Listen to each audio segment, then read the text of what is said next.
As an independent candidate, you would obviously need help informing the government.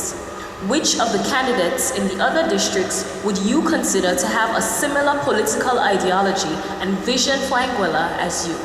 You would have 2 minutes to answer this. Well, this is a fairly easy response. I will not work with the United Front because the United Front administration has clearly failed the country.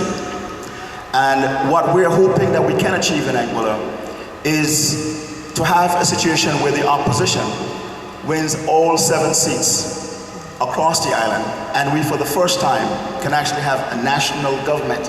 This whole concept of opposition seems a little bizarre.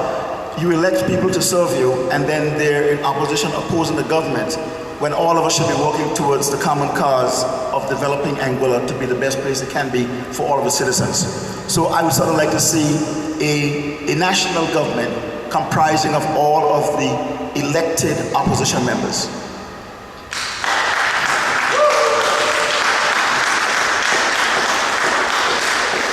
Thank you very much. We will now go back to the student table and ask Ms. Michelle Rumney to ask her question.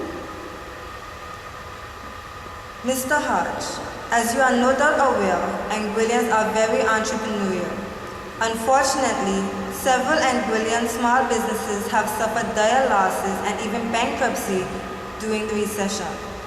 What can be done by the next government to help stimulate the small business sector in Anguilla? We have 2 minutes. Well, one of the first things that we have got to do is we need to try to recover some of the monies that's owed to a number of Anguilla businesses. We've actually had situations where developers with multi-million dollars have actually taken advantage of little small operators in Anguilla would have used their services and have actually closed down the projects and have left the island, leaving a number of Anguillans in serious debt in some cases, and certainly being owed a substantial amount of money. Government has a responsibility to create an environment for economic activity. Business people take risks, but as government, we need to ensure that there are safeguards and there's some protection in place for our people. Now, one of the things that is clearly lacking in our society as a whole, we find ourselves as a developing economy with our people not having the skills and the wherewithal to function in an increasingly complex economic environment. And not just economic, but also commercial environment.